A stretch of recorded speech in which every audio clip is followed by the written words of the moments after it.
तो चलिए स्टार्ट करते हैं आगे का चैप्टर। अब हमें इस चैप्टर में स्कूल का सीन दिखाया जा रहा है जहाँ पर हमारे ली उनकी बहुत ज़्यादा बेइज्जती हो रही होती है, क्योंकि सीधी सी बात है वो हार जो गया है। सारे के सारे लोग पूरे स्कूल में बस उसी के बारे में बातें कर रहे होते हैं।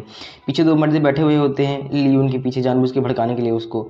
सो वो बंदे बोले होते हैं, क्या तुमने खबर सुनी कि ली परिवार को कांग तायबुक ने बहुत ही बुरी तरीके से मारा? हाँ, और उन्होंने बदला लेने के लिए कुछ गुंडों को भी भेजा हुआ था, लेकिन उसने उन्हें भी बहुत बुरी तरीके से मारा। हाँ, मैंने भी सुना हुआ है। मार्शल आर्ट परिवार होने के बाद भी वो इतने फेमस हैं, क्या ये उनकी बदनामी नहीं है? लेकिन कांग तायबुक ने उन्हें बहुत बुरी तरीके से हरा दिया। दूसरा बंदा बोलता है कि हाँ, मुझे भी पता है इस बारे में, मैंने भी सुना हुआ है ना। ये बहुत ज़्यादा शर्मिंदगी की बात है। मेरे ख्याल से वो लोग बहुत ज़्यादा सीरियसली बहुत ज़्यादा शर्मिंदा होंगे इस चीज़ से, है ना। लेकिन क्या कर सकते हैं, इतना रईस परिवार छोटा है।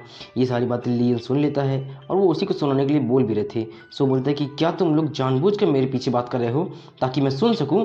ये सुनने को दोनों डर जाते हैं, बोलते कि लियून वो हम नहीं। सो वो तुरंत उसका गला पकड़ता और बोलता है कि ऐसी झूठी अफवाह कौन फैला रहा है, बताओ मुझे, मैं उसका बहुत बुरा हाल कर दूंगा। सो बंदा बोलता है कि हमें ये सारी बातें सीधे कांग तायबुक से सुनी हुई हैं।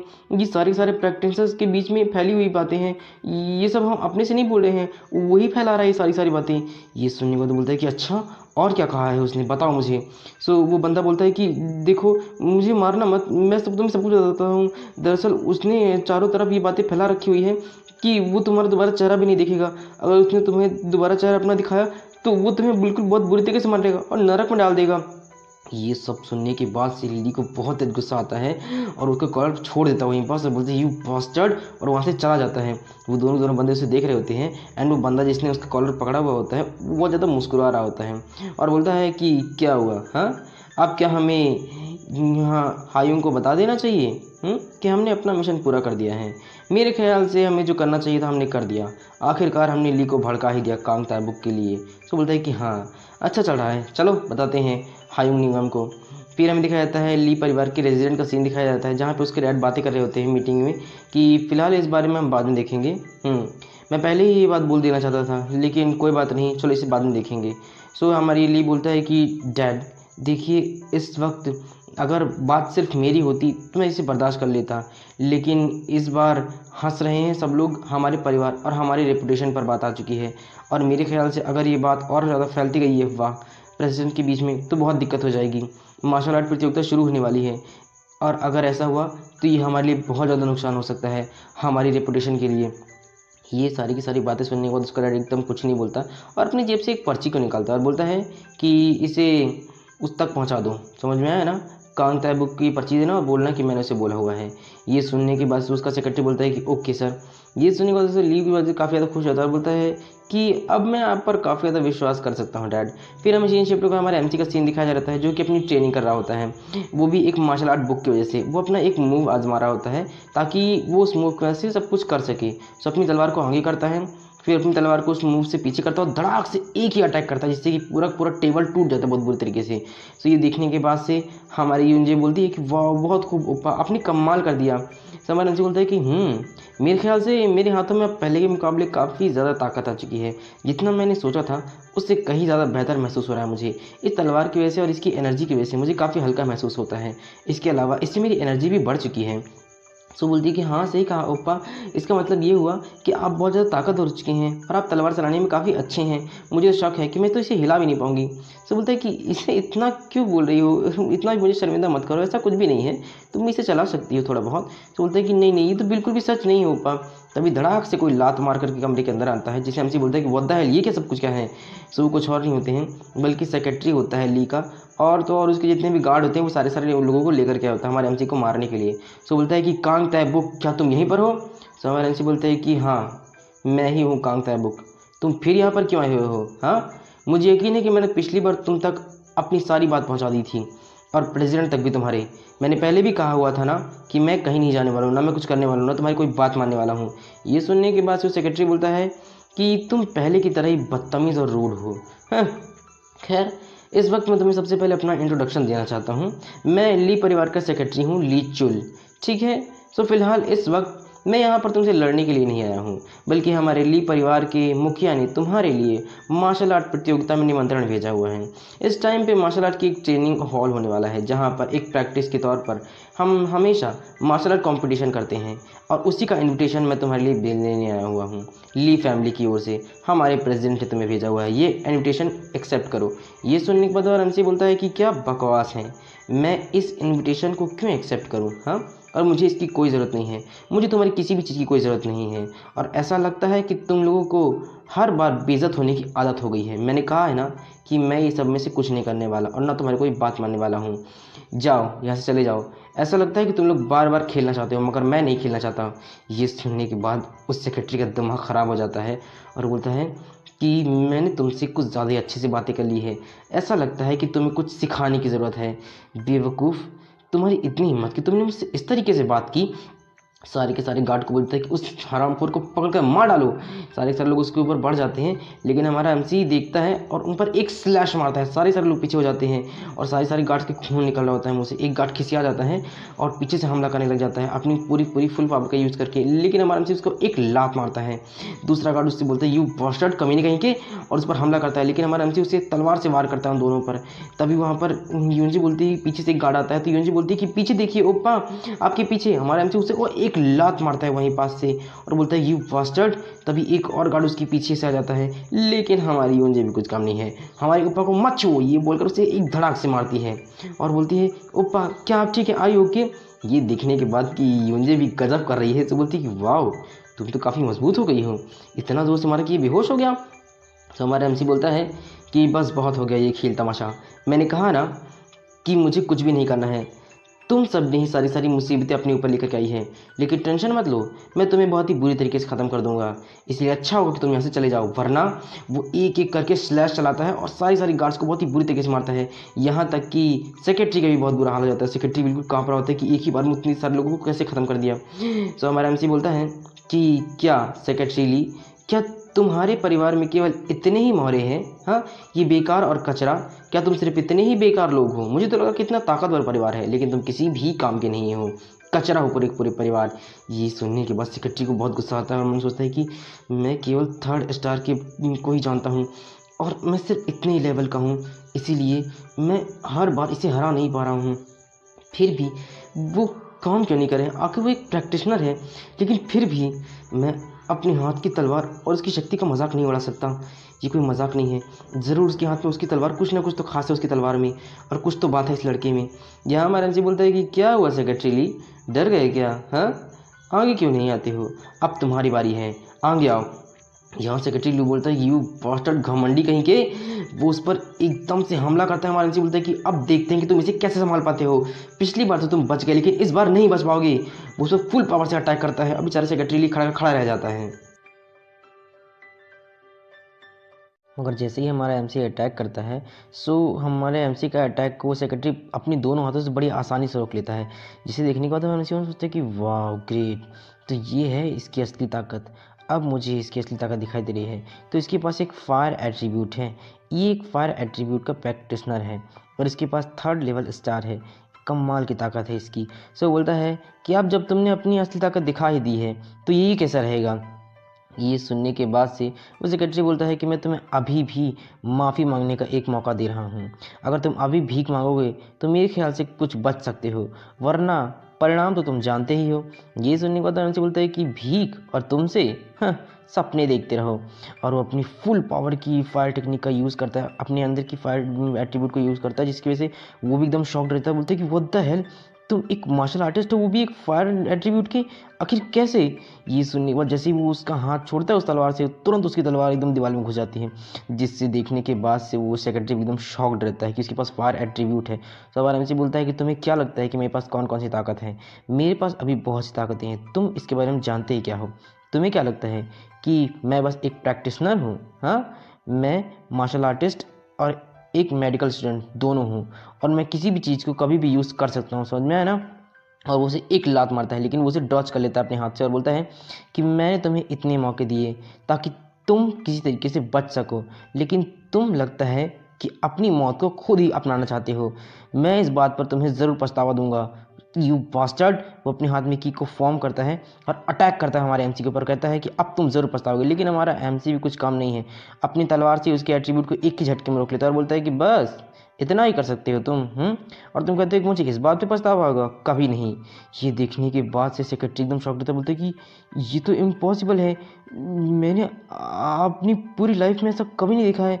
तुमने इतनी आसानी से कैसे वो कर दिया? तुम तो सिर्फ सेकंड स्टार लेवल पर हो ना, तो फिर तुम मेरी पावर को इतनी आसानी से कैसे रोक सकते हो? तुम किस तरह की कल्टिवेटर हो? यहाँ हमारा एमसी अपनी फुल एट्रीब्यूट का यूज़ करता है, फुल पावर का, एकदम फायर पार चारों तरफ उसकी हो रही होती है और बोल रहा होता है कि क्या क्या तुम जानना चाहते हो कि मेरे पास कौन सी एट्रीब्यूट की पावर है? हाँ, और मैं क्या कर सकता हूँ? लो अभी देखो। वो अपनी पोजीशन लेता है और बोलता है कि जहाँ से मैंने शुरुआत की है, अब काम पूरी तरीके से मैं वहीं से ख़त्म करूँगा। अब सब कुछ अलग हो चुका है, मैं पहले से काफ़ी ज़्यादा ताकतवर हूँ। मैंने तुम्हें पहले भी मना किया था, लेकिन तुम नहीं माने। वो उस पर एक अटैक करता है, स्लैश मारता है, लेकिन अपने हाथ से रोकने की कोशिश करता है तो सेक्रेटरी के हाथ से मुँह से खून निकल आता है। और अब वो हमारा एमसी अपनी बोलता है कि मैं सिर्फ एक ही बात कहूँगा और ये तुम्हारे लिए आखिरी वार्निंग की तरह होगा। और वो बोलता है कि अगर तुम किसी के लिए काम करते हो तो तुम्हें क्या लगता है कि तुम उसके लिए किसी की जान भी ले सकते हो? हाँ, तुम एक बेवकूफ़ हो, एक बेवकूफ़ कुत्ते की तरह हो और कुछ भी नहीं। यहाँ हमारा एमसी उसके ऊपर तलवार से वार करता है और बोलता है कि तुम्हें मैं एक सलाह देना चाहूँगा, जानते हो क्या? वो ये कि अगर तुम किसी भी व्यक्ति को अपने से कमज़ोर समझते हो, वो भी इसलिए क्योंकि वो यंग है, तो ये तुम्हारे लिए बहुत नुकसान है। और तुम समझते हो कि तुम ओल्ड हो और तुम्हारे पास काफ़ी ज़्यादा एक्सपीरियंस है, तो तुम बेवकूफ़ हो। पूछो कैसे? उस पर एक स्लैश मारता है, लेकिन बड़ी मुश्किल से वो सेक्रेटरी से डॉज कर पाता है और हमारे से बोलता है कि इस तरीके से। वो सेक्रेटरी बोलता है कि बॉल बॉल में मरते मरते बचा। बोलता है कि मैं इस अपमान को कभी नहीं भूलूंगा, मैं तुमसे बाद में बदला लेने ज़रूर आऊँगा, चलो यहाँ जल्दी से अभी। सारे के सारे लोग जल्दी जल्दी भाग जाते हैं वहाँ पास से। यहाँ हमारे एमसी की हालत बहुत बुरी हो चुकी थी, वो घुटनों पर आ गया होता है, बिकॉज क्योंकि उसने अपनी सारी की सारी ताकत को एक साथ इस्तेमाल किया होता है। सो उसके पास योंजी आती है और बोलती है कि ओप्पा, आपके यहाँ से खून बह रहा है, क्या आप ठीक हैं? ओप्पा सुनिए, सर ऐसे बोलता है कि मैं फ़ाइन, मैं ठीक हूँ, तुमको फ़िक्र करने की ज़रूरत नहीं है, ठीक है। और वैसे भी तुम तो जानती ही हो कि अगर मेरे डैड की तलवार मेरे साथ नहीं होती तो शायद मैं नहीं कर पाता। मुझे इतना भरोसा ही नहीं होता कि मैं कभी जीत भी पाता, कि तो मेरे डैड की तलवार थी, इसकी वजह से मैं जीत पाया। और जब तक मेरे डैड की तलवार और उनकी ताकत मेरे साथ है तब तक मैं नहीं हारूंगा, तुम्हें फिक्र करने की ज़रूरत नहीं है। ये तलवार सचमुच में बहुत ज़्यादा ताकतवर तलवार है। सो वो तलवार भी रिप्लाई देती है एंड उसके बाद हंसी बोलता है कि वाओ, तो तुम मेरा तारीफ समझ गई?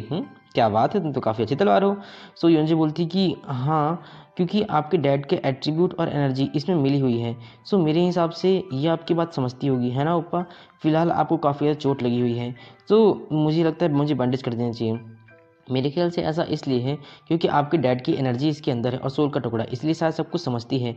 लेकिन क्या ये सचमुच में ठीक रहेगा? क्योंकि आप हर बार ऐसे व्यक्ति से लड़ते हैं जिसका लेवल आपसे ऊपर हो, दायरा ऊपर हो, तो क्या ये बहुत ज़्यादा नहीं हो जाता है?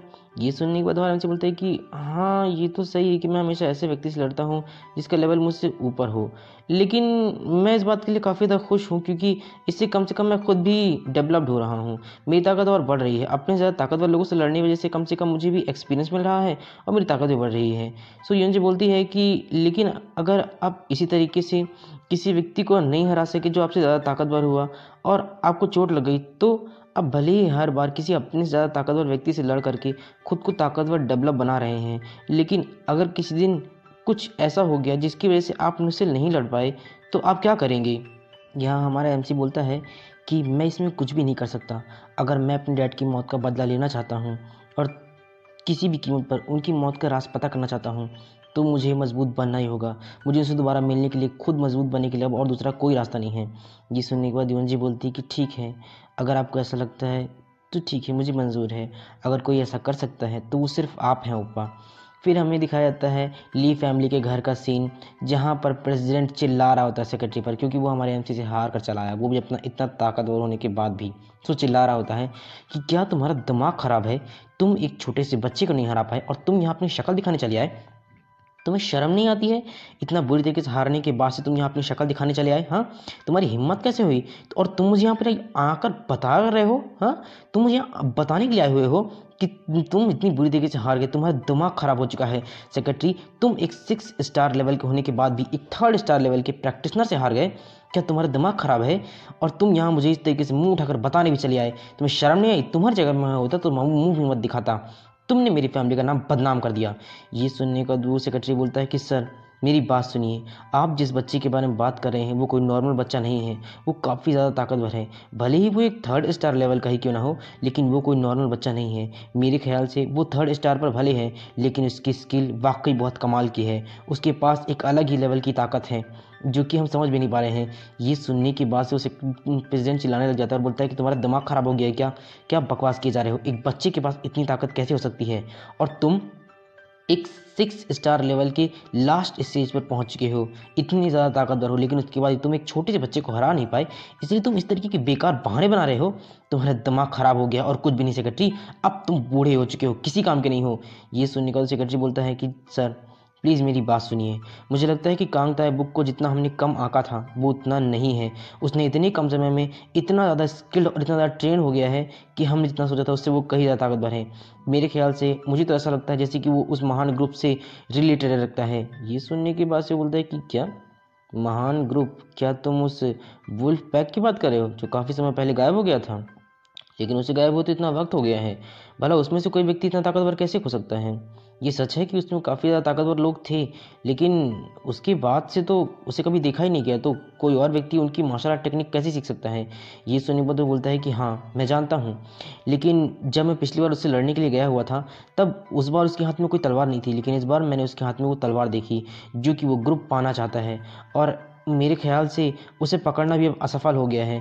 अगर मैं उसे पकड़ने में असफल हूँ तो वो काफ़ी ज़्यादा ताकतवर है, इसीलिए उसने इतने कम समय में काफ़ी ज़्यादा स्किल्ड हो गया है। मेरे ख्याल से उस ग्रुप से इसका कोई ना कोई रिलेशन तो है। वो बोलता है प्रेसिडेंट की अच्छा, अगर तुम सचमुच ऐसा कह रहे हो तो ये सच ही होगा। फिलहाल तुमने इस बार काफ़ी अच्छी जानकारी दी है।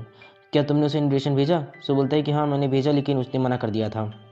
ये सुनने के बाद प्रेसिडेंट बोलता है तो फिर उसे किसी भी तरीके से मनाओ, धमकी दो या कुछ भी करो, लेकिन हर तरीके से उसे इस कंपटीशन में भाग लेने के लिए, एंटर करने के लिए कहो। किसी भी कीमत पर उसे यहाँ पर आना ही होगा, क्योंकि यही एक रास्ता है जब हम उससे छुटकारा पा सकते हैं। इस कंपटीशन के ज़रिए वो मर सकता है और दूसरा कोई रास्ता नहीं है, क्योंकि इतना ताकतवर इंसान अगर हमारे बीच में आ गया तो हमारे लिए प्रॉब्लम हो जाएगी और वो हम सबको ख़त्म कर सकता है। और हाँ, मुझे यूनजे के भविष्य को सुदृढ़ बनाने के लिए, मजबूत बनाने के लिए उसका गायब होना ज़रूरी है। इसीलिए मैं ली यून अपने बेटे को किसी भी कीमत पर ताकतवर बनाने के लिए उसे ख़त्म करने को तैयार हूँ। सो बोलता है यस सर। फिर हमें मार्शल आर्टिस्ट एसोसिएशन के हॉल का सीन दिखाया जा रहा होता है, जहाँ पे सारे के सारे ताकतवर परिवार के जितने भी मार्शल आर्टिस्ट के प्रेसिडेंट होते हैं वो सारे बैठकर मीटिंग कर रहे होते हैं। सो एक बंदा बोलता है कि मैं इस बात से बिल्कुल भी एग्री नहीं करता हूँ कि ली फैमिली खुद की ताकत का इस्तेमाल करके किसी भी यंग मार्शल आर्टिस्ट प्रैक्टिशनर को, जो कि अभी एक 3rd स्टार लेवल पर है, इस कंपटीशन में भाग लेने के लिए बोल रही है। क्या उसका दिमाग ख़राब हो गया है? वो रूल्स को नहीं जानती क्या? हाँ, क्या उसने हम सबसे पूछना भी जरूरी नहीं समझा? क्या सारे के सारे एसोसिएशन के मेंबर्स को ये बात कंफर्म है? ये सुनने के बाद दूसरा बंदा बोलता है कि हाँ, ली चेन क्यों के बेटे कांग ताई बुक ने किसी स्टूडेंट से झगड़ा किया, कांग ताई बुक नाम के, और फिर जब वो हार गया तब उसने अपने सेक्रेटरी को भेजा जो कि 6 स्टार लेवल का है, लेकिन वो भी हार गया बहुत बुरी तरीके से। इतना ही नहीं, कांग ताई बुक को बताया गया कि वो काफ़ी ज़्यादा ताकतवर है, भले ही वो 3rd स्टार लेवल पर ही क्यों ना हो, लेकिन उसके पास एक बहुत अच्छी तलवार और बहुत अच्छी ताकत है। वाकई में वो बंदा कमाल का है। अगर ली फैमिली ने उसे यहाँ पर एंटर करने दिया भी है तो सीधी सी बात है, या तो वो उसे ख़त्म करना चाहते हैं या फिर वो ताकतवर और कमाल का ही है। ये सुनने को दूसरा बंदा बोलता है कि क्या तुम सच कह रहे हो? लेकिन मुझे तो लगता है कि वो सिर्फ अपने बेटे को जिताने के लिए ही, उसे और ख़त्म करने के लिए ये सब कुछ कर रहा है, ताकि उसका बेटा जीत सके इस कंपटीशन में। तो दूसरा बंदा बोलता है कि कांग ताई बुक वाकई में वो कमाल का है। मुझे उसे जानने की अब बहुत ज़्यादा इंटरेस्टिंग फील हो रहा है। क्या कि वो बंदा कौन है और किस तरह का व्यक्ति है, मैं जानना चाहता हूँ उसके बारे में, अगर वो इतना ताकतवर है तो। ये सुनने के बाद पास में एक नीला व्यक्ति बैठा हुआ होता है, बोलता है कि मैं भी उससे मिलना चाहता हूँ। आखिर है कौन ये जो इतना ताकतवर है और ली फैमिली के लिए एक सिरदर्द बन गया है, जो उसे हटाने के लिए ली फैमिली इतना सब कुछ कर रही है? सो दूसरा बंदा बोलता है कि मैं मानता हूँ कि वो काफ़ी ज़्यादा ताकतवर बंदा हो ही सकता है, लेकिन इस तरीके से किसी को ख़त्म कर देना और अपने रास्ते से हटाना ली फैमिली की बहुत पुरानी चाल रही है, और वो हमेशा इस कंपटीशन में जीतने के लिए चाल चलता आया है। और इस बार अगर कोई यंग बंदा हमें मिल रहा है जो कि काफ़ी ज़्यादा ताकतवर है और उस कंपटीशन में हिस्सा लेना चाहता है, तो क्या आप लोगों को नहीं लगता है कि हमें उसकी रक्षा करनी चाहिए, हमें उसे बचाना चाहिए? ऐसा नहीं है कि मैं उस ली चियान क्योंग मार्शल आर्ट को किसी भी तरीके से उसके बच्चे को बर्बाद करना चाहता हूँ, या फिर उसने किसी बच्चे का जीवन बर्बाद कर दिया, मैं उसे देखते रहना चाहता हूँ। काफ़ी समय हो गया जब हमारे पास कोई एक यंग और एक युवा, एक टैलेंटेड व्यक्ति आया हुआ है, इसीलिए किसी भी कीमत पर हमें उसकी रक्षा नहीं करनी चाहिए। ये सुनने के बाद वो बोलते हैं कि हाँ, आप कह तो सही रहे हैं, लेकिन हम करें कैसे? तो बंदा बोलता है कि इस समय क्यों ना हम उसे एक इन्विटेशन जारी करें, एक लीगल इन्विटेशन, और हम इस मामले पर अपना रुख व्यक्त करें कि कांग ताईबुक को हम किस तरीके से उसे यहाँ पर एंटर दिलाना चाहते हैं और किस तरीके से हम उसे कांटेक्ट कर सकते हैं। क्या मुझे किस तरीके से कांटेक्ट कर सकते हैं? तो बोलता है कि दूसरा बंदा बोलता है कि हाँ, ये अच्छा लग रहा है। अगर हम 4 महान परिवार का समर्थन उसे प्राप्त हो जाए तो ली च्युआन कोई भी किसी भी तरीके का चाल नहीं चल पाएगा अपने बेटे को जिताने के लिए। सो बंदा बोलता है नीले वाला कि हाँ, तुम कह तो सही रहे हो। हम सोचता है कि ली च्युआन, हर बार तुमने चाल चली, लेकिन इस बार तुम चाहे जो भी कर लो, हम सारे के सारे परिवार मिलकर तुम्हारी चाल को बेकार कर देंगे और तुम अपनी चाल नहीं चल पाओगे। फिर हमें जिम का सीन दिखाया जाता है, कांग प्योंग जिम का सीन, जहाँ पे हमारे एमसी के पास नोटिफिकेशन आया हुआ होता है। तो हमारा एमसी बोलता है कि मार्शल आर्टिस्ट एसोसिएशन ने मुझे इन्विटेशन भेजा हुआ है, यहाँ पर मुझे उन्होंने बोला है कि मुझे उसमें इन्विटेशन मिला गया है कि मैं इस कॉम्पिटिशन में हिस्सा लूँ किसी भी तरीके से, क्योंकि अगर मैं ऐसा नहीं करता हूँ तो मैं सिर्फ ली परिवार के हाथ की कठपुतली बनकर रह जाऊंगा, और ये काफ़ी ज़्यादा मुझे अनकंफर्टेबल महसूस कर रहा है। लेकिन अगर वो लोग कह रहे हैं तो कह तो सही रहे हैं। ये सुनने के बाद से योंजे बोलती है कि लेकिन ओप्पा, अगर आप इसमें शामिल होते हैं तो ये आपके लिए ही बेहतर होगा, क्योंकि इससे आप कितने सारे लोगों को एक साथ लड़ने का मौका मिलेगा। काफ़ी सारे प्रैक्टिशनर से आप लड़ सकते हैं अलग अलग एट्रीब्यूट से, जिससे आप ही को डेवलपमेंट मिलेगी। और आप तो हमेशा यही करते हैं ना कि अपने से ताकतवर लोगों से लड़ते हैं, तो मेरे ख्याल से ये कॉम्पिटिशन आपके लिए बहुत बढ़िया रहेगा, है ना? आपको काफ़ी ज़्यादा प्रॉफिट मिलेगा। ये सुनने के बाद मैंने से बोलता है कि हाँ, तुम कह तो सचमुच रही हो। अगर मैं अपनी डैड की मौत के पीछे का राज जानना चाहता हूँ तो मुझे इन परिवारों से दोस्ती करनी होगी, ताकि ज़रूरत पड़ने पर ये मेरी मदद कर सकें। इसके अलावा मैं खुद को और ज़्यादा ताकतवर और डेवलप भी कर पाऊँगा। तो बोलता है कि ठीक है, तो मुझे लगता है कि मुझे इसमें भाग लेना ही होगा, और ली परिवार से मैं सावधान रहूँगा। अगर मैं अपनी आँखें खुली रखूँ और मैं किसी भी तरीके से सतर्क रहूँ तो किसी भी कीमत पर मैं उनका शिकार नहीं बन पाऊँगा। अगर वो कोई चाल चलता भी है तो मुझे पहले पता चल जाएगा, और मुझे ज़रूरत भी है इस कॉम्पिटिशन की, ताकि अलग अलग लोगों से लड़ करके मैं खुद को इतना ताकतवर बना सकूँ कि मैं अपने डैड के पीछे का राज जान सकूँ और उनसे दोबारा मिल सकूँ। इसीलिए मैं अब इस कॉम्पिटिशन में भाग लूँगा। सो बोलती कि क्या आप सचमुच में अब रजिस्ट्रेशन कराने जा रहे हैं इसका? सो बोलता है कि हाँ, मैं इस कॉम्पिटिशन में अब हर हाल में भाग लूँगा।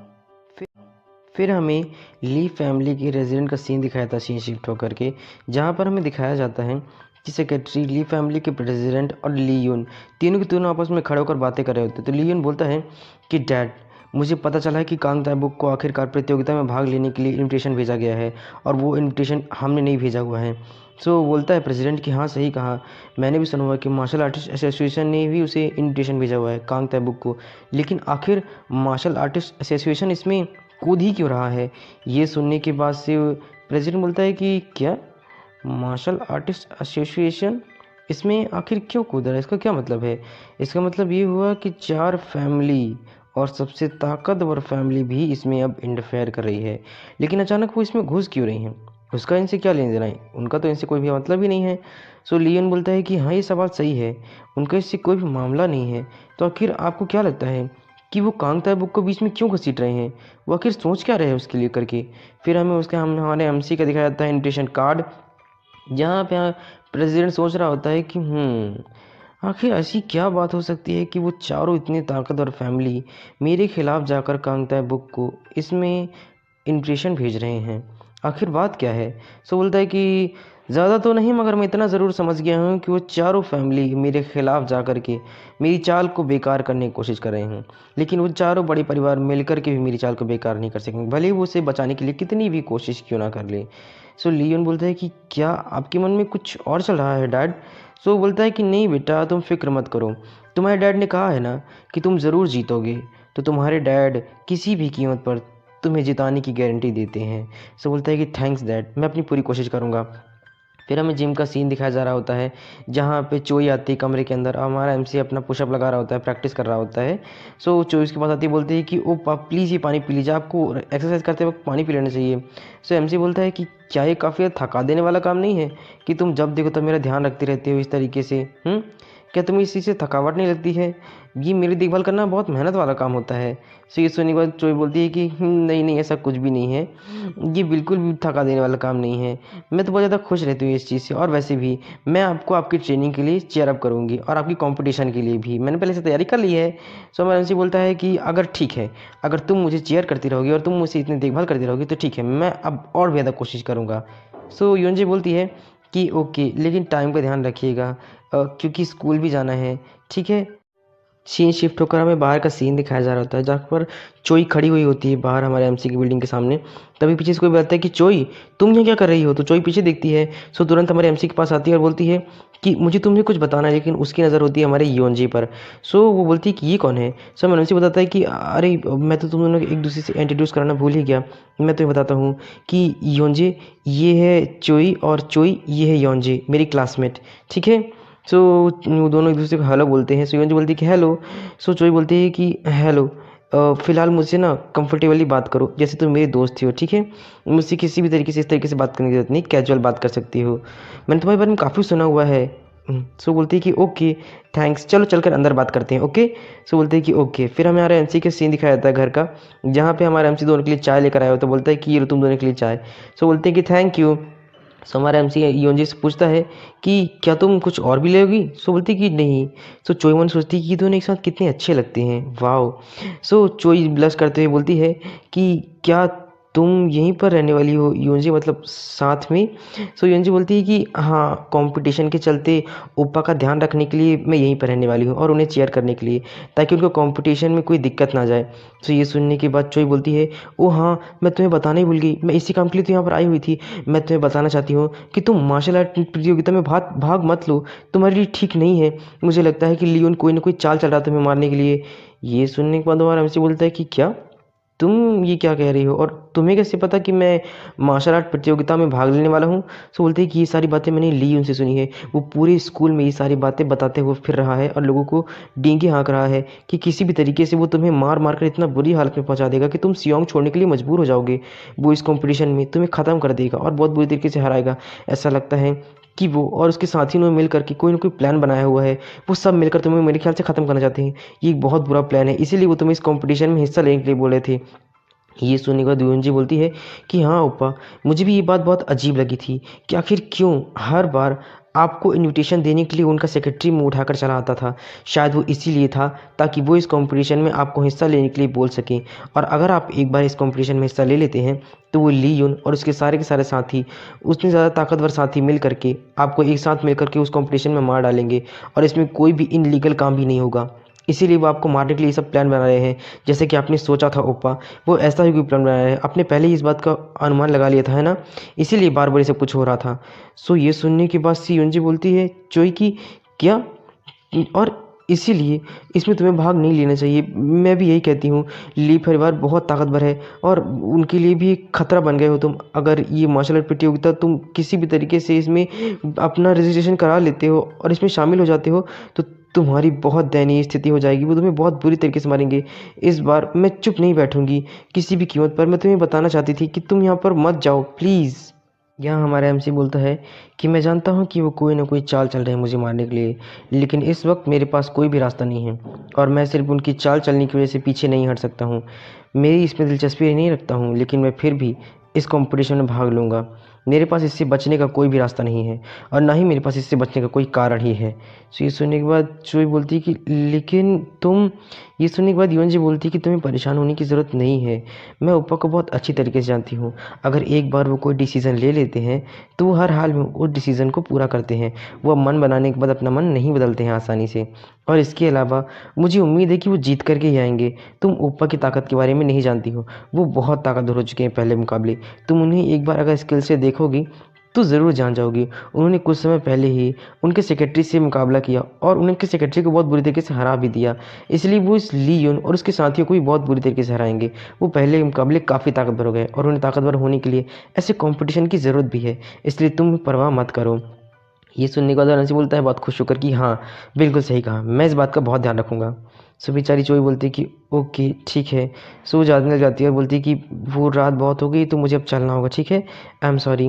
वो तुरंत चली जाती है वहाँ पास से, और योंजी देख कर बोलती है कि मैं साफ देख सकती हूँ कि वो आपको काफ़ी पसंद करती है ऊपा, और मेरे ख्याल से ये बात आप भी पहले से जानते हैं और आप भी शायद उसे कहीं ना कहीं पसंद करते थे, है ना।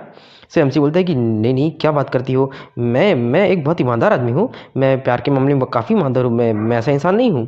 सो ये सुनने के बाद यूएनजी बोलती है कि अच्छा, तो वो कौन है जिसके लिए आप इतना ईमानदार हैं, अब आप किसे पसंद करते हैं। काफ़ी ज़्यादा ब्लश कर रही होती है। सो हमारा एमसी बेचारा शॉक ब्लश के मारे कुछ नहीं बोल पाता है और बोलता है कि फ़िलहाल अभी मैं अपनी भावनाओं को अपने ऊपर हावी नहीं होने दे सकता हूँ, और मैं इस बारे में अभी कुछ भी नहीं बात करना चाहता हूँ, ठीक है। जब सब कुछ शांति से हो जाएगा तब हम बात करेंगे। इस वक्त मैं सिर्फ अपनी डैड की मौत के बारे में ही सोच रहा हूँ, प्लीज़। सो ये सुनने के बाद यूएन जी बोलती है कि ठीक है, लेकिन इतना बोलने में इसमें क्या प्रॉब्लम है, इतनी भी कोई बड़ी चीज़ नहीं है। सो यहाँ पे हमें सीन शिफ्ट करके दिखाया जाता है ली उनको जो कहीं से बाहर आ रहा होता है, तभी वो देखता है वहाँ पास कि कोई तो है। सो एक झलक देखता है तो कोई और नहीं थी बल्कि चोई होती है, जो कि बेचारी रो रही होती है क्योंकि हमारा एमसी की वजह से उसका दिल जो टूट गया। सो उसे देखने के बाद हमारा ह्यूमन सोच रहा होता है कि ये है क्या, आखिर ये यहाँ पे क्या कर रही है इस समय। हाँ, अगर मैं इस बारे में सोचता हूँ तो मुझे लगता है कि ये कांग ताई-बुक के घर की तरफ से वापस आ रही है, लेकिन ये रो क्यों रही है, आखिर क्या हो गया। सो वो बोलती है कि हे चोई, क्या हो गया तुम्हें। ये सुनने के बाद से चोई बोलती है कि तुम यहाँ पर क्यों हो। सो बोलता है यून कि तुम इतनी हैरान क्यों हो, मैं यहाँ पर क्यों हूँ का क्या मतलब होता है, ये तो मुझे तुमसे पूछना चाहिए कि तुम यहाँ कांग ताई-बुक के घर पर क्या कर रही हो। क्या तुम कांग ताई-बुक को खबर देने आई थी, क्या तुमने सोचा कि मैं उसे मार डालूंगा।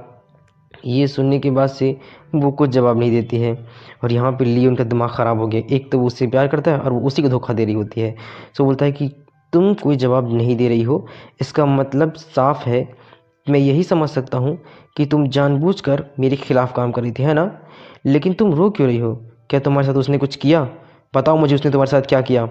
सो वो बोलती है कि इससे कोई फ़र्क नहीं पड़ता कि मैं रो क्यों रही हूँ या रो रही हूँ या नहीं रो रही हूँ, तुम अपने काम से काम रखो, समझ में आया ना, तुम्हें इन सब की परवाह करने की ज़रूरत नहीं है कि उसने मेरे साथ क्या किया। ये सुनने के बाद वो उसका हाथ पकड़ता है और बोलता है क्या तुम्हें वो आदमी इतना पसंद है, हाँ, तुम मेरे खिलाफ इतना अजीब व्यवहार क्यों करती रहती हो हर वक्त, मैं तुमसे इतना प्यार करता हूँ लेकिन हर बार तुम मुझे बेइज्जत करती रहती हो, मेरे लिए इतना ज़्यादा कोल्ड नेचर क्यों है तुम्हारा, मैं जानना चाहता हूँ। ये सुनने के बाद से योंजी उसका हाथ छुड़वाती है चोई, और बोलती है कि अगर मैं ऐसी हूँ भी तो तुम्हारा इससे क्या लेना देना है।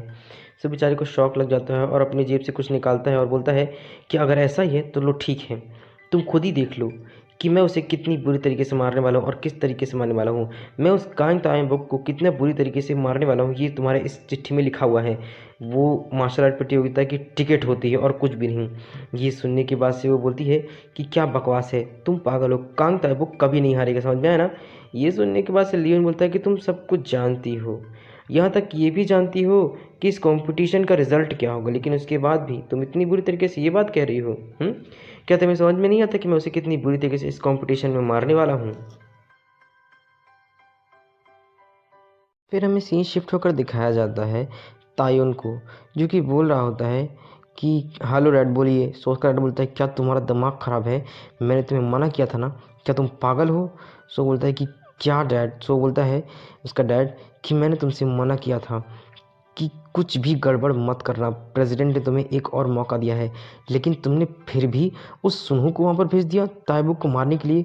तुम सुनहू को उसके पास मारने के लिए कैसे भेज सकते हो, क्या तुम पागल हो, तुम्हारा दिमाग ख़राब है। तुम्हें मालूम नहीं प्रेसिडेंट ने कहा कि कोई भी गड़बड़ नहीं करना है, जैसा वो कहते सिर्फ वैसा वैसा करना है, तुम क्यों हर बार भूल जाते हो। सो बोलता है तायुंग कि डैड मैंने कहा ना कि मेरे पास कोई दूसरा रास्ता नहीं था, अगर मैं ऐसा नहीं करता तो मुझे सेटिस्फेक्शन नहीं मिलता, उसने मुझे इतनी बुरी तरीके से हराया, मुझे उसका बदला भी लेना था, इसीलिए मैंने उसे भेज दिया। और दूसरी तरफ मिस भी कह रही थी कि वो किसी भी तरीके से मेरे साथ घर नहीं जाएंगी, भले ही वो मरना ही क्यों ना पसंद करें। और ये सारी की सारी बातें सुनहू पीछे सुन रहा होता है। सो उसका डैड बोलता है कि बेवकूफ़ लड़की, ये हमारा आखिरी मौका है, अगर इस बार हमने कुछ गड़बड़ की और प्रेसिडेंट हमसे नाराज़ हो गए तो तुम्हें जानते ही भी नहीं कि इस काम में कितना हर्जाना चुकता करना होगा। कांग ताई-बुक के सिर्फ गिने चुने दिन ही रह गए हैं, प्रेसिडेंट ने वैसे भी उसे रास्ते से हटाने के लिए एक तरीका ढूंढ लिया है, मार्शल आर्ट प्रतियोगिता, वो उसे वहाँ पर भेजने वाले ताकि वो किसी भी तरीके से उसे वहाँ पर ख़त्म कर सके। तुम बस कुछ वेट नहीं कर सकते हो, हाँ बेवकूफ़, कुछ चीज़ों से बस निराश हो गए और बस ये बेवकूफ़ी करने बैठ गए। तुम्हें मालूम भी कि इसका कितना बड़ा हर्जाना हमें चुकता करना पड़ सकता है। सो बोलता है कि मैं समझ गया डैड, अब मैं ऐसी गलती नहीं करूँगा। सो उसका डैड बोलता है कि और हाँ एक बात और सुनो कि उस सुनहू से ज़रा दूर ही रहना, ठीक है, उसके करीब मत आना क्योंकि वो कोई अच्छा इंसान नहीं है। अब भले ही वो तुम्हारा कर्जदार हो गया या तुम उसके कर्जदार हो, लेकिन एक बात ध्यान रखना कि मौका मिलते ही वो फ़िलहाल ही कैसा इतना बुरा इंसान है कि वो तुम्हें भी निगल जाएगा। वो बहुत ही बुरा इंसान है, इसलिए किसी भी कीमत पर उसके करीब मत आना और कभी भी उससे लड़ने की कोशिश मत करना, क्योंकि वो कभी भी बिगड़ सकता है और तुम्हारे खिलाफ भी जा सकता है। सो बोलता है कि हाँ डैड, मैं समझ गया हूँ, मैं कॉल रखता हूँ। वो कॉल कट कर देता है। उसका डैड बड़ी मुश्किल से गहरी सांस लेता है और यहाँ पर हमारा हायून बेचारा परेशान होते हुए बोलता है कि उफ, मार्शल आर्ट कंपटीशन, ये मुझे बिल्कुल पसंद नहीं है। किसे भेजना है वहाँ पर, बकवास। तो ये सुनने के बाद सुनहू पीछे आता है, बोलता है कि मैं भाग ले लूँ। ये सुनने के बाद हायून एकदम शौक रहता है, बोलता है कि तुम यहाँ पर, क्या तुम पागल हो? तुम इस तरीके से लोगों की छुप छुप कर बातें सुनते रहते हो? सो बोलता है सुनहू कि नहीं, मुझे इसकी कोई आदत नहीं है। It's just a accident. ये जानबूझकर नहीं किया था, गया था, गलती से था। मैं बस आ रहा था और मैंने ये सब कुछ सुन लिया। लेकिन फ़िलहाल मैंने जो सुना है मुझे उसके बारे में जानना है। मुझे मार्शल आर्ट प्रतियोगिता के बारे में जानना है और मुझे उस पर भाग लेना है। मुझे कांग ताइबुक से अपने अपमान का बदला चाहिए, इसलिए मुझे वहाँ पर भेजो। सो वो यूंग बोलता है कि क्या तुम ये सब कुछ कर सकते हो? कांग ताइबुक ने पिछली बार तुम्हें इतना बुरी तरीके से मारा था, तो तुम्हें लगता है कि तुम उसे हरा सकते हो? हाँ, ये सुनने के बाद अपने दीवार में हाथ पटकता है, बोलता है कि तुम अपनी बकवास बंद करो। उस समय उसने किसी की जान नहीं ली, बल्कि वो सिर्फ मुझ पर छोटा सा अटैक कर रहा था। एक खरोच लगाई थी उसने मुझ पर, बल्कि और इसके अलावा बल्कि किसी ने उसकी मदद की थी, तब वो जीत पाया था। लेकिन इतनी छोटी मोटी प्रतियोगिता चल रही है, पर तुम मुझ पर भरोसा भी नहीं कर सकते हो? हाँ, मैं उसे हरा कर दिखाऊंगा, तुम बस मुझे उस कंपटीशन में भेजो। तायुंग सोचता है और बोलता है मेरे लिए ये काफ़ी अच्छी अपॉर्चुनिटी है कि मैं किसी भी तरीके से कांग ताइबुक से आसानी से छुटकारा पा सकता हूँ। और एक बार छुटकारा पा लेने के बाद वैसे भी प्रेसिडेंट को, डैड को सब कुछ समझाकर आसानी से सब कुछ ठीक कर लूँगा। सो बोलता है कि ठीक है, मैं तुम्हें वहाँ भेजूँगा, लेकिन एक शर्त पर। सो सुयुंग बोलता है कि कौन सी शर्त पर? सो हाँ, तायुंग बोलता है कि तुम वहाँ पर जाओगे और उसे ख़त्म करोगे, लेकिन इस बात पर किसी को भी शक नहीं होना चाहिए, ना ही किसी को संदेह होना चाहिए। समझ में आया ना? तो बोलता है कि ओके। फिर हमें मार्शल आर्ट हॉल का सीन दिखाया जाता है, जहाँ पर हमें बताया जाता है कि ये प्रतियोगिता साल में सिर्फ 3 सालों में एक ही बार होती है और ये प्रतियोगिता एक हफ्ते तक लगातार चलती ही रहती है। इस प्रतियोगिता के एक साल में एक हफ्ते तक चलते रहने का लगातार कारण है, यहाँ पर अलग अलग तरह के कई सारे अमीर, गरीब व कई सारे ताकतवर मार्शल आर्टिस्ट आते हैं। अगर कोई भी व्यक्ति यहाँ पर सियोंग से होता है और उसमें फाइनल में भाग ले लेता है, तो भले ही वो हार जाए या उसे कंपटीशन में हिस्सा ना भी मिले, तब भी उसे काफ़ी अच्छे प्रतिनिधि के रूप में दिखाया जाता है। और एक बार अगर वो सियोंग से हो, तो परिणाम चाहे कुछ भी हो, महान परिवार द्वारा उसे चुना जाता है और उसके लिए एक नया रास्ता खुल ही जाता है। इस कंपटीशन में लगभग पहले राउंड में 50 लोग होते हैं, जो कि लगभग अलग अलग तरीके से लड़ते हैं, जिनके पास अलग अलग एट्रीब्यूट होता है। वो एक दूसरे से लड़ते रहते हैं और लगभग ये खूनी लड़ाई 2 बार होती है। सुबह 2 घंटे और दोपहर के 2 घंटे ये युद्ध खूनी लड़ाई लड़ते ही रहते हैं, जब तक अंतिम व्यक्ति अपनी मौत के लिए खुद से बोल ना दे कि मैं हार मानता हूँ, तब तक उस व्यक्ति को लड़ते ही रहना होता है, भले ही उसकी यहाँ पर जान ही क्यों न चल जाए। एक बार समय सीमा समाप्त हो जाने पर कोई भी व्यक्ति इस लाल रेखा के भीतर खड़े हो जाता है और वो अगले दौर के लिए बढ़ जाता है। ये सारी चीज़ें हमारे एमसी देख रहा होता है और यहाँ पे यूएनजी बोल रही होती है कि अगर वो सब एक दूसरे के साथ इस तरीके से लड़कर ख़त्म होते रहे तो क्या होगा। अगर एक दूसरे से के साथ मिलकर काम करें तो कितना अच्छा रहेगा, है ना? लड़ने की जगह पर वे सब कितने आगे बढ़ सकते हैं। तो ये सुनने के बाद एमसी बोलता है कि तुम्हारी सोच तो काफ़ी अच्छी है, लेकिन ये कंपटीशन है, हम यहाँ पर ऐसा नहीं कर सकते। इस खेल में लगभग पहले राउंड में जो लोग जीते हैं उनमें से सिर्फ 20 लोग ही आगे बढ़ सकते हैं, इसीलिए मेरे हिसाब से उन्हें ओवर टाइम करना पड़ेगा। सियोंजी बोलती है कि अच्छा ऐसा है क्या, ये कैसा अजीब सा गेम है। सो हमें दिखाया जाता है ग्राउंड का सीन, जहाँ पर ली उनको घेर करके 4 लोग उसकी रक्षा कर रहे होते हैं और वही लोग बस घेरे में होते हैं। लियोन चीटिंग कर रहा है, उनमें से एक होता है ये लियोन, जो कि देख रहा होता है इधर उधर सब लोगों को। सो यूनजी बोलती है कि ये क्या है, ये तो चीटिंग कर रहा है मेरे ख्याल से। 4 लोग, 4 गार्ड इसकी रक्षा कर रहे हैं घेर करके। कंपटीशन में सब लोगों को एक दूसरे को मारना है, लेकिन ये चारों के चारों गार्ड ली उनके जितने भी दुश्मन हैं उन सबको मार करके उन्हें साइड में कर रहे हैं। ये तो सुरक्षित है ना? ये तो पूरी तरीके से बेईमानी है। समार एमसी बोलता है कि हाँ, तुमने बिल्कुल सही कहा कि ये बेईमानी है। मुझे इस बात का पहले से अंदाज़ा था कि वो कोई ना कोई बेईमानी करेगा, लेकिन मुझे ये नहीं पता था कि वो ख़रीद कर लोगों को लेकर के आएगा जो उसकी यहाँ पर कंपटीशन में रक्षा करेंगे, ताकि वो बिना लड़े ही कंपटीशन जीत जाए। ये लोग उसकी रक्षा कर रहे हैं और ये काफ़ी अच्छे मार्शल आर्टिस्ट भी हैं। इसके डैड ने इसे इनके लिए ख़रीदा हुआ ताकि कंपटीशन में किसी भी तरीके से जीत सके और मैच में टीम बनाने की भी अनुमति देता है। तो वो बोलती है कि हाँ, ये तो बहुत ही गंदा खेल है, वो गंदा चूहा कहीं का किसी काम का नहीं है। लियोन भी उसे देख रहा होता है हमारे एमसी को। सो वो बोलता है कि क्या कांग ताए बुक भी यहाँ पर आया हुआ है। सो हमारा एमसी उसे मिडिल फिंगर दिखाता है और बोलता है कि तुम क्या देख रहे हो, अपना ध्यान लड़ाई पर केंद्रित करो, और एकदम मिडिल फिंगर दिखाता है, जिसे देखने के बाद से वो कुछ नहीं बोल पाता है। तभी वहाँ पर कोई बोलता है कि कांग ताए बुक। सो वो दोनों से देखते हैं तो कोई और नहीं बल्कि चोई होती है। सो योनजी बोलते हैं कि तुम यहाँ पर क्या तुम मुझे देखने क्या आई हो। सो बोलता है कि नहीं, वो मुझे लियोन जैसी टिकट मिली हुई थी, इसीलिए मैंने सोचा कि क्यों ना मैं ये मैच देखने के लिए आ जाऊँ। मुझे थोड़ा सा जिज्ञासा हो रही थी, क्यूरियस थी, इसीलिए मैं यहाँ पर चली आई कि कंपटीशन में क्या होगा, क्या मैं तुम्हारे पास बैठ सकती हूँ। सो ये सुनने के बाद से वो कुछ नहीं बोलती योंजी, और वो बोलती है चोई कि तुम्हें कैसा महसूस हो रहा है, क्या तुम्हें लगता है कि तुम जीत सकते हो। सो हमारा एमसी बोलता है कि हाँ बिल्कुल। सो हमारा यून भी नीचे से देख रहा होता है कि चोई ऊपर है। मन सोचती है कि तुम दिखावटी कमीने कहीं के, मैं तुम्हें कुचल डालूंगा, बस एक बार तुम कंपटीशन में आ जाओ।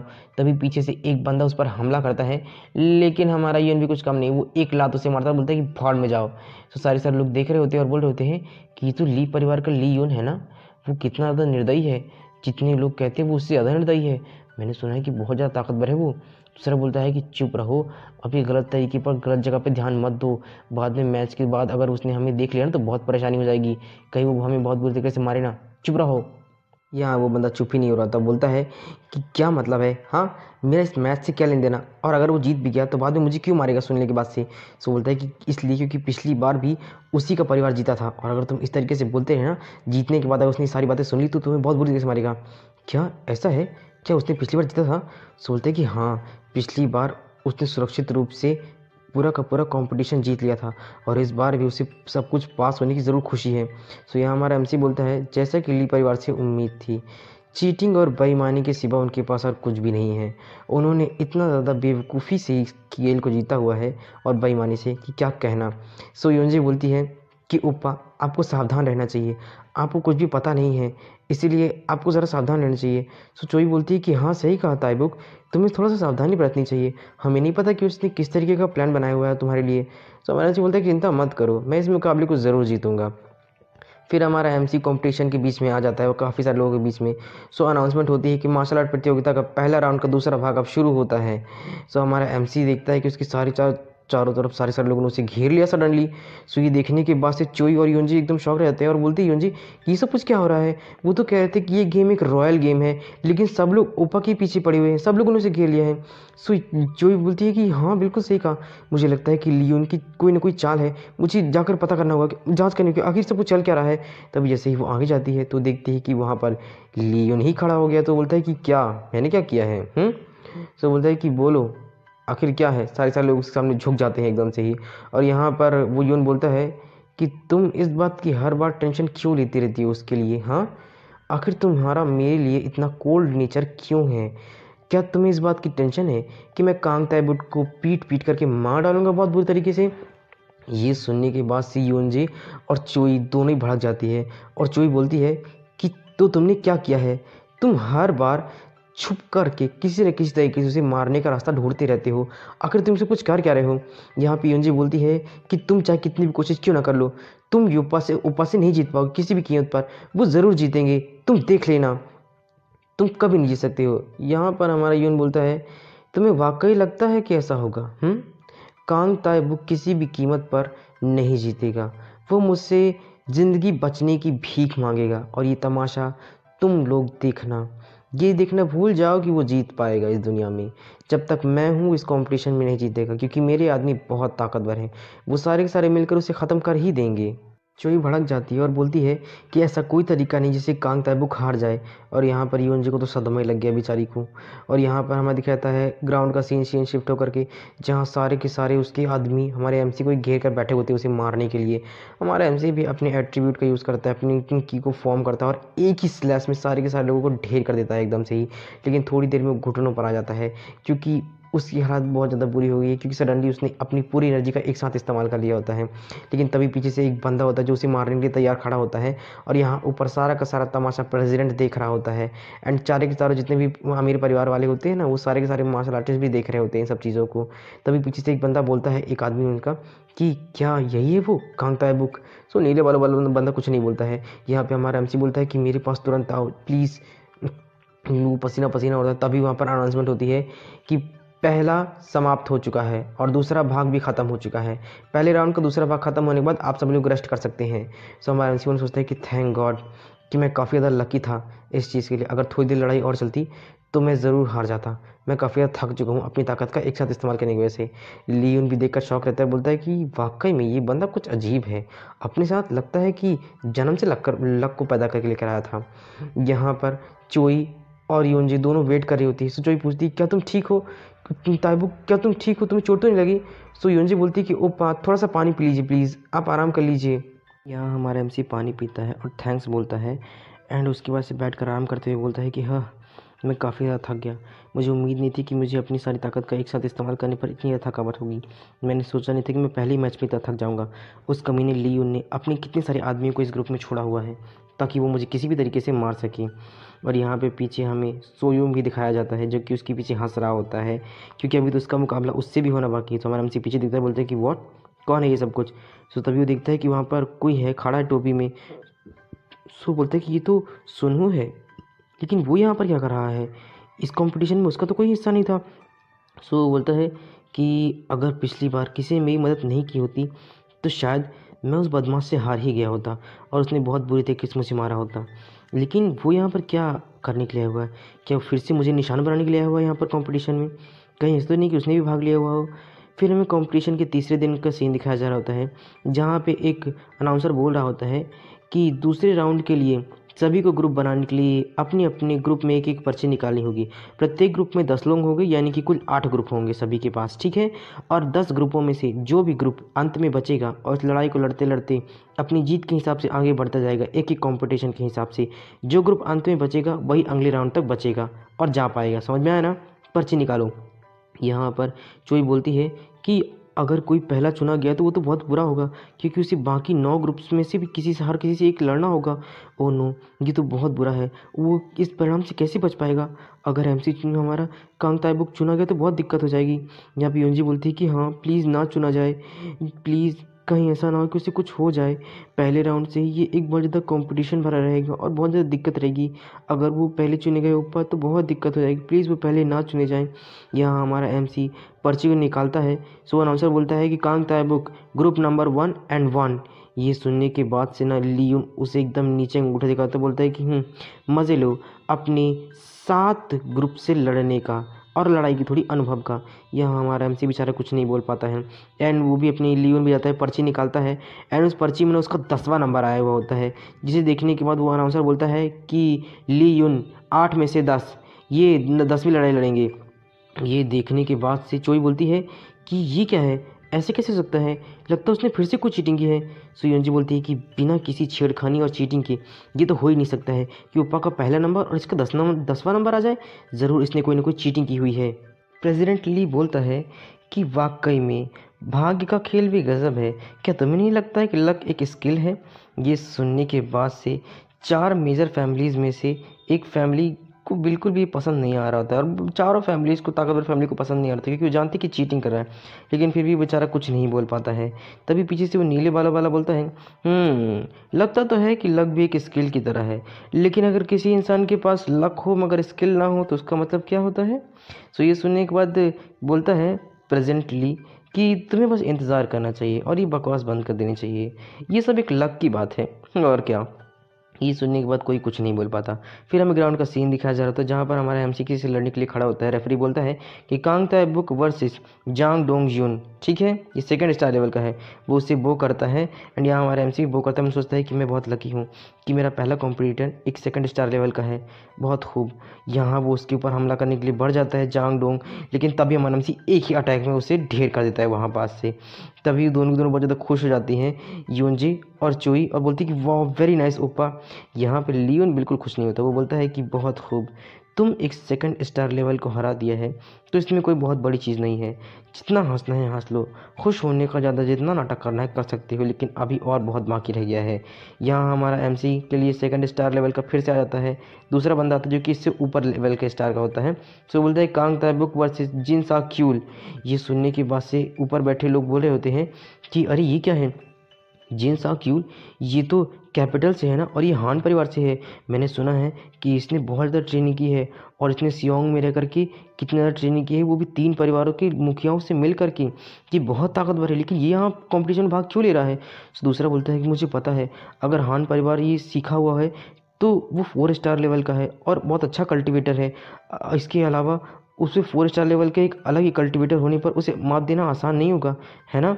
से बोलता है कि हाँ सही कहा। यहाँ पर जिनसा क्यूल जो कि 4 स्टार लेवल का होता है वो बोलता है कि कांग ताइबुक चलो एक अच्छी लड़ाई लड़ते हैं, मुझे तुमसे यही उम्मीद थी। सो हमारा एमसी भी उसे वो करता है और बोलता है कि चलो ठीक है एक अच्छी लड़ाई लड़ते हैं, मुझे तुमसे खुशी है लड़ने में। दोनों दोनों अपनी पोजीशन ले लेते हैं एंड यहाँ पर वो अपनी की को फॉर्म कर रहा होता है और यहाँ हमारे सोच रहा होता है कि कैपिटल चाहे हुआ है मार्शल आर्ट ट्रेनिंग देने वाली 3 प्रमुख परिवारों में से हान परिवार में से, जो कि बहुत ही ज़्यादा ताकतवर है। मैं इसे कमज़ोर नहीं आंक सकता हूँ, इसकी नींव बहुत अच्छी है, इसलिए इसे कम आंकना सिर्फ मेरी बेवकूफ़ी हो सकती है और कुछ भी नहीं। हमारा एमसी एकदम उसे गौर से देख रहा होता है और वो हान उसकी तरफ एकदम बढ़ जाता है और हमारा एमसी भी अपनी की को फॉर्म करता है, बोलता है कि मैं आखिरकार इतने लंबे समय के बाद एक बहुत ही अच्छी लड़ाई लड़ने वाला हूँ और मुझे एक बहुत ही अच्छा अनुभव और एक्सपीरियंस मिलने वाला है, इसलिए मुझे इस लड़ाई को काफ़ी अच्छी तरीके से करना होगा ताकि मैं इससे कुछ सीख सकूं और अपनी ताकत और अपना एट्रीब्यूट को बढ़ा सकूं। ये मेरे लिए आखिरी मौका है। यहाँ पर हमारे एमसी के ऊपर अपनी की को फॉर्म करके जिनसा क्यू अटैक करता है, लेकिन हमारा एमसी उससे काफ़ी आसानी से डॉज कर लेता है। सो जिनसा क्यू बोलता है कि वाकई में मुझे तुम्हारी इसी बात की उम्मीद थी कि तुम मेरे अटैक को डॉज कर लोगे, लेकिन अगर तुम इसी तरीके से मेरे अटैक को डॉज करते रहे तो तुम कब तक बच पाओगे। तुम्हें मेरे अटैक को डॉज करने की बजाय रोकने की कोशिश करनी चाहिए या फिर उससे मार खाना चाहिए। तुम कब तक इस तरीके से करते रहोगे, तुम्हें मुझसे लड़ना चाहिए। तुमने मेरी उम्मीद को वैसे भी पार कर लिया है कि तुमने मेरे अटैक को डॉज कर लिया, तुम वाकई में कमाल के हो। मुझे जानकर खुशी हुई कि कोई इतना ताकतवर अपोनेंट भी मुझे मिला है। यहाँ हमारा एमसी अपने पैर में इतना प्रेशर डालता है कि ज़मीन पे दरार पड़ जाती है और बोलता है कि वाकई में तुम हान परिवार के योग्य हो, तुम हान परिवार के नाम के योग्य हो, काबिल तारीफ़ है तुम्हारी ताकत।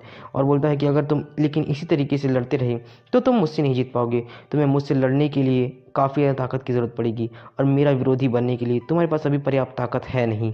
और वो अपनी की को फॉर्म करता है। यहाँ पे हान भी हमारे एमसी के ऊपर अटैक करने के लिए बढ़ जाता है, हमारे एमसी के ऊपर अटैक करता है, लेकिन हमारा एमसी एक ही बार में उसके अटैक को डॉच कर लेता है। लेकिन इतना बड़ा धमाका होता है दोनों को लड़ने से कि दोनों को पीछे हटना पड़ता है। और यहाँ पे हान मन सोच रहा होता है आखिर इसके पास कौन सी स्किल है, ये 3rd स्टार लेवल का है, लेकिन उसके बाद भी इसके पास इतनी ताकत कैसे कि इसने एक 4 स्टार लेवल के अटैक को रोक लिया, जबकि मैं 3 परिवारों के सबसे ताकतवर मास्टर से सीखा हुआ हूँ। इसके अलावा मेरे पास काफ़ी अच्छी स्किल्स भी है, मैं एक 4 स्टार के लेवल के साथ साथ 4 स्टार लेवल से भी ऊपर के लेवल पर हूँ, काफ़ी ज़्यादा ताकतवर, मुझे आज तक कोई हरा नहीं पाया 4 स्टार के लेवल का। लेकिन उसके बाद भी इसे अटैक करने पर एक ही बार में मेरी शक्ति कैसे ख़त्म हो गई। उसका हाथ बेचारे का काँप रहा होता है, उसके पास हिम्मत ही नहीं हो पा रही होती थी और वो शॉक्ड होता है कि आखिर इतने ज़्यादा ताकतवर होने के बाद भी हमारा एमसी 3rd स्टार लेवल का, लेकिन वो 4 स्टार लेवल का, लेकिन उसके बाद भी हमारे एमसी ने उसके अटैक को न केवल रोका बल्कि उस पर हमला करके उसकी ताकत भी ख़त्म कर दी। यहाँ हमारा एमसी मन सोच रहा होता है कि मानना पड़ेगा उसकी स्किल काफ़ी अच्छी है, उसके पास काफ़ी अच्छी ताकत है, हान परिवार के नाम के बराबर है, लेकिन मेरी जो स्किल है ये मैंने अपने डैड की किताब से सीखी हुई है। ये ज़्यादा ताकतवर नहीं है, लेकिन किसी भी इंसान को पीछे ढकेलने के लिए काफ़ी है। हालांकि मेरे पास इस वक्त इतनी ताकत नहीं है कि मैं इसका सही ढंग से इस्तेमाल कर सकूं, इसीलिए मेरे मुँह से खून निकलने लग गया और मैं कमज़ोर हो गया। मैं ऐसा कहने जा रहा हूँ, लेकिन एक बार इस स्किल का इस्तेमाल करना शायद पर्याप्त नहीं है। वो पीछे इतनी आसानी से वो खुद नहीं ढकेला बल्कि मुझे भी पीछे होना पड़ गया, इसलिए मुझे और ज़्यादा ट्रेनिंग की ज़रूरत है, लेकिन इस वक्त मुझे अपनी ताकत का इस्तेमाल करना ही होगा। यहाँ पे वो अपनी ताकत का फुल इस्तेमाल करता है और बोलता है कि चलो शुरू करते हैं कांग ताइबुक अपनी असली ताकत को। सो वो जिनसा क्यूल एकदम आसमान में उड़ता है अपनी की को फॉर्म करते हुए एंड फिर सडनली अपनी की को फॉर्म करते हुए नीचे लगे, बोलता है कि इसे अब अटैक को रोक कर दिखाओ, मैं देखता हूँ तुम इसे कितना रोक सकते हो। यहाँ हमारा एमसी भी अपने अटैक को ले लेता है और उसे रोकने के लिए अपनी फुल पीक फॉर्म का फायर टेक्निक का यूज़ करता है और उसके हाथ को तुरंत ही बांधने लग जाता है। वो जैसे ही अटैक करता है उसे डॉज करता है, उसके हाथ को बांधने लग जाता है, लेकिन तभी वो दूसरा अटैक करता है तो हमारा एमसी उसके हाथ को फिर से अपनी फायर टेक्सी की बांधने लग जाता है। सो मैंने सोच रहा होता है कि ये सब कुछ क्या है, वो अपनी टेक्निक की वजह से मुझे मेरी पकड़ को बांध रहा है, आखिर ये कर क्या रहा है ये लड़ने की वजह पर, कि क्या बेवकूफ़ी है। तभी हमारा एमसी उसके हाथ को बांधे ही जा रहा होता है। मन सोच रहा होता है कि बस अभी ख़त्म होने ही वाला है, अब बस मुझे अपने अटैक को जल्दी जल्दी करना होगा। और वो एक ही बार में उसमें अटैक करता है, जिससे वो बहुत ही ज़्यादा दूर जाकर गिरता है धड़ाक से, और धड़ाक से ज़मीन में आता है, लेकिन वो खुद को संभाल नहीं पाता है। जिसे देखने के बाद सारे सारे लोग शौक लेते हैं कि क्या जिन साक्यूल हार गया, वो तो काफ़ी ताकतवर था ना, 4 स्टार लेवल का था। इसके अलावा जो 4 स्टार लेवल से भी ऊपर के लोगों को हराने में ताकतवर था, उसे हराना आसान नहीं था, लेकिन इसने उसे हरा दिया। वाकई में ये बंदा कमाल का है।